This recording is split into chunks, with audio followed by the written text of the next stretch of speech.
Hello guys, welcome to our channel. आज हम class 12th के केमिस्ट्री का chapter number 6 haloalkane and haloarene का exercise number 6.16 करने जा रहे हैं। लेट रीड द क्वेश्चन में हमें क्या बोला है? Arrange the compound of each set in order of reactivity toward the displacement. ठीक है, हमें ऑर्डर ऑफ द रिएक्टिविटी बतानी है toward the SN2 displacement.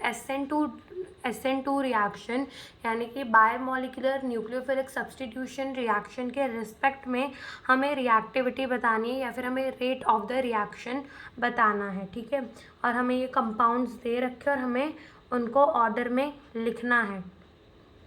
Okay, तो स्टार्ट करते हैं अपना क्वेश्चन। तो देखो, जो हमें सबसे पहला क्वेश्चन दिया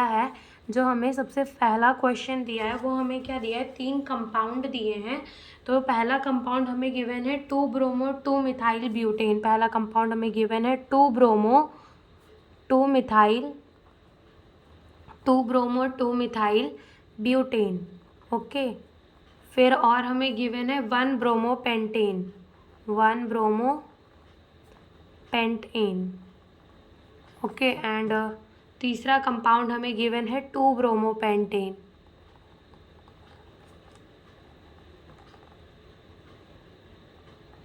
ओके, तो देख लो, ये 3 कंपाउंड हमें गिवन है, that is two bromo two methyl butane, one bromo pentane and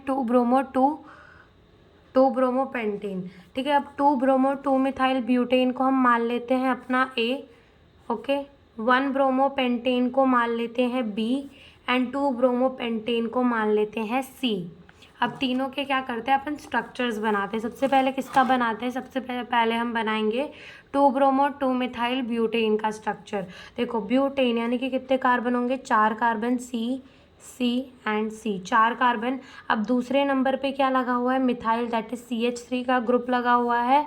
और दूसरे ही नंबर पे क्या लगा हुआ है? ब्रोमीन लगा हुआ है। यहाँ आ जाएगा CH3, इधर आ जाएगा CH2 और यहाँ आ जाएगा CH3। तो अपना ये A कंपाउंड है। ओके, फिर आते हैं यहाँ 1-ब्रोमो पेंटेन यानी कि 5 कार्बन, C एंड C, ये 5 कार्बन और पहले नंबर पे लगा हुआ है ब्रोमीन। ठीक है, तो यहाँ आ जाएगा CH2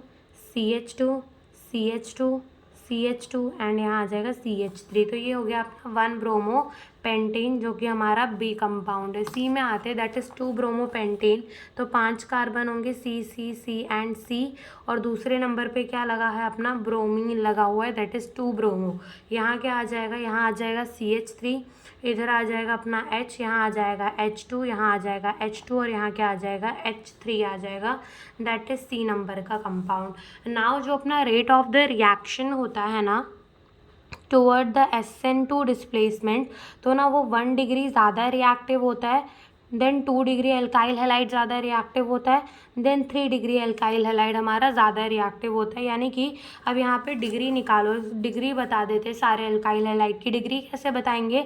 जिस कार्बन के ऊपर अपना हैलोजन लगा हुआ है वो कार्बन फर्दर कितने कार्बन से अटैच है, वही उसकी डिग्री हो जाएगी, वही डिग्री का वो अल्काइल हैलाइड हो जाएगा। जैसे अभी देखो, इस कार्बन पे लगा हुआ है ब्रोमीन, दैट इज इस कार्बन में लगा हुआ है हैलोजन। अब इस कार्बन से डायरेक्टली कितने कार्बन अटैच है? 3 कार्बन, यानी कि ये हमारा हो जाएगा 3 डिग्री अल्काइल हैलाइड। ठीक है, ये कंपाउंड हो जाएगा अपना 3 डिग्री अल्काइल हैलाइड। यहाँ देखो, जिस हैलोजन मतलब जो कार्बन से हैलोजन अटैच है वो कार्बन फर्दर कितने कार्बन से अटैच है? एक ही कार्बन से अटैच है, इसका मतलब ये 1 डिग्री अल्काइल हैलाइड हो जाएगा। यहाँ देखो, जिस कार्बन से ब्रोमीन अटैच है वो कार्बन फर्दर 2 कार्बन से अटैच है।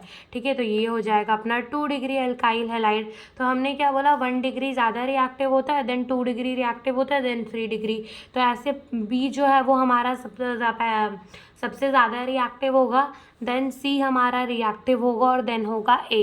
तो ये हमारा फर्स्ट पार्ट था। सेकंड पार्ट में आते हैं। सेकंड पार्ट में हमें क्या दिया है? सेकंड पार्ट में हमें दिया है 1-ब्रोमो 3-मिथाइल ब्यूटेन, 1-ब्रोमो 3-मिथाइल ब्यूटेन।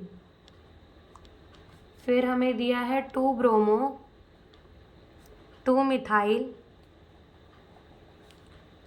ब्यूटेन, और हमें दिया है 2-ब्रोमो 3-मिथाइल ब्यूटेन। ओके, तो तीनों का स्ट्रक्चर बना लेते हैं। अगेन पहले वाले को ए मानते हैं, इसको बी एंड इसको सी। ठीक है, तो चलो सबसे पहले ए का स्ट्रक्चर बना लेते हैं। ए का क्या स्ट्रक्चर हो जाएगा, 1 ब्रोमो 3 मिथाइल ब्यूटेन, यानी कि 4 कार्बन होंगे, सी सी सी एंड सी। ठीक है, पहले नंबर पे लगा हुआ है ब्रोमीन एंड दूसरे एंड तीसरे नंबर पे लगा हुआ है मिथाइल। ठीक है, यहाँ से हो जाएगा CH2 H और ये हो जाएगा CH3। तो ये हो गया 1 ब्रोमो 3 मिथाइल ब्यूटेन हो गया, ए स्ट्रक्चर हो गया। बी स्ट्रक्चर के अंदर आते हैं, तो बी में हमें बनाना है 2 ब्रोमो 2 मिथाइल ब्यूटेन, यानी कि carbon carbon carbon and carbon, butane हो गया। दूसरे नंबर पे ही मिथाइल लगा हुआ है, दूसरे नंबर पे ही ब्रोमीन लगा हुआ है। यहाँ आ जाएगा CH3, यहाँ आ जाएगा H2 और यहाँ आ जाएगा CH3, बी नंबर का। सी नंबर का कंपाउंड बनाते हैं, that is 2 bromo 3 methyl butane. 2 bromo 3 methyl butane, again butane यानी कि 4 कार्बन होंगे। ठीक है, तीसरे नंबर पे मिथाइल लगा हुआ है, तीसरे नंबर पे मिथाइल लगा हुआ है, दूसरे नंबर पे ब्रोमीन लगा हुआ है। यहाँ आ जाएगा CH3, यहाँ आ जाएगा H और यहाँ आ जाएगा CH3। अब पता लगाओ, देखो यहाँ पर ये अपना कितना डिग्री हो जाएगा, ये 1 डिग्री अल्काइल हैलाइड हो जाएगा। ठीक है, ये हमारा 3 डिग्री अल्काइल हैलाइड हो जाएगा। ठीक है, और यहाँ पे ये देखो, ये फर्दर 2 कार्बन से अटैच है, तो ये 2 डिग्री अल्काइल हैलाइड हो जाएगा। अगर हम रेट ऑफ रिएक्टिविटी की बात करें, तो यहाँ सबसे ज़्यादा रिएक्टिव अपना ए होगा, फिर उसके बाद कम रिएक्टिव अपना सी होगा, एंड जो बी है वो लीस्ट रिएक्टिव होगा। तो ये हमारा रेट ऑफ द रिएक्टिविटी का ऑर्डर आएगा। फिर हम आते हैं इसके थर्ड पार्ट में, हमें एक और दे रखा है थर्ड पार्ट इसका। थर्ड पार्ट में हमें क्या दे रखा है, थर्ड पार्ट में हमें 4 दे रखे हैं। कौन कौन से दे रखे हैं, 1 ब्रोमो ब्यूटेन दे रखा है, 1 ब्रोमो ब्यूटेन दिया है। ओके, 1 ब्रोमो ब्यूटेन दिया है। फिर उसके बाद 1 ब्रोमो 2,2 डाई मिथाइल प्रोपेन दिया है। फिर हमें दिया है 1 ब्रोमो 2 मिथाइल ब्यूटेन।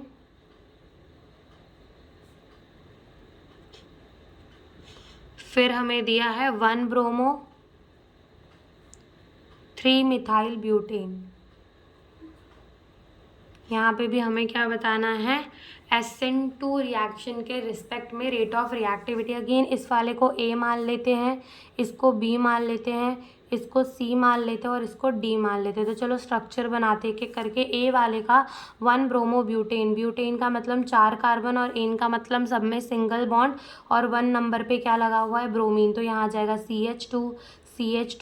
CH2 और यहाँ आ जाएगा CH3। और ना ये कौन से डिग्री का अल्काइल हैलाइड होगा, ब्रोमीन जिस कार्बन से अटैच है वो कार्बन फर्दर एक ही कार्बन से अटैच है, दैट इज़ ये 1 डिग्री अल्काइल हैलाइड होगा। ठीक है, चलो बी पार्ट में आते, बी वाला बनाते हैं structure. 1 bromo 2,2 di methyl propane, यानी कि यहाँ पर 3 ही कार्बन है और सब में सिंगल बॉन्ड। दूसरे कार्बन में क्या लगा हुआ है, डाई मिथाइल, यानी कि 2 बार मिथाइल, CH3 एंड CH3 दूसरे नंबर के कार्बन में, और पहले नंबर की कार्बन में लगा हुआ है ब्रोमीन। अब इसकी वैलेंसीज पूरी करेंगे तो CH2 आ जाएगा और यहाँ आ जाएगा CH3। अब यहाँ पे बताओ कि जिस कार्बन से ब्रोमीन अटैच है, यानी कि ब्रोमीन जिस कार्बन से अटैच है वो कार्बन डायरेक्टली फर्दर कितने कार्बन से अटैच है, एक ही कार्बन से अटैच है। ठीक है, तो ये भी क्या होगा, ये भी हमारा 1 डिग्री अल्काइल हैलाइड ही होगा।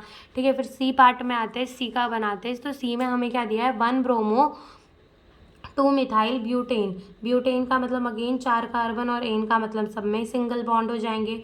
दूसरे नंबर पे लगा हुआ है मिथाइल और पहले नंबर पे लगा हुआ है ब्रोमीन। यहाँ आ जाएगा CH2, यहाँ आ जाएगा H, यहाँ आ जाएगा CH2 और यहाँ आ जाएगा CH3। अगेन यहाँ पर भी क्या, कौन से डिग्री का अल्काइल हैलाइड होगा, 1 डिग्री का अल्काइल हैलाइड होगा। देन डी में आते हैं, डी में हमें क्या दिया है, 1 ब्रोमो 3 मिथाइल ब्यूटेन, ब्यूटेन का मतलब अगेन 4 कार्बन, पहले नंबर पे लगा हुआ है ब्रोमीन एंड पहले दूसरे एंड तीसरे नंबर पे लगा हुआ है मिथाइल।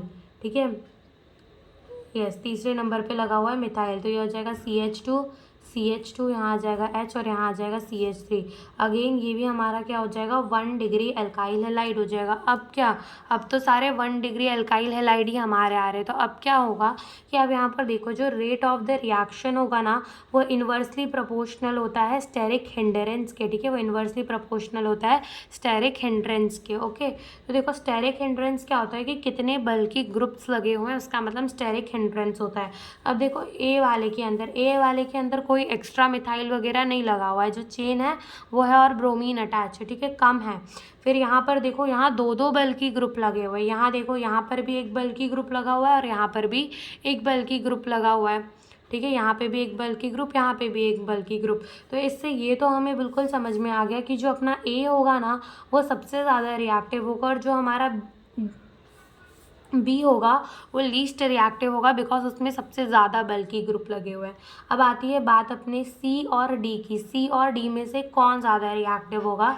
तो देखो यहाँ पर डी नंबर वाले पे ब्रोमीन के बाद 2 कार्बन छोड़ के थोड़ा दूर बल्कि ग्रुप लगा हुआ है और यहाँ डायरेक्टली बल्कि ग्रुप लगा हुआ है, तो जो डी है वो ज़्यादा रिएक्टिव होगा एंड देन हमारा क्या आएगा, सी आएगा। तो ये हमारा हो जाएगा रेट ऑफ द रिएक्शन या फिर जो हमें क्वेश्चन में क्या बोला है डिस्प्लेसमेंट SN2 के हिसाब से। तो यही हमसे इस क्वेश्चन में पूछा था। Thank you for watching the video.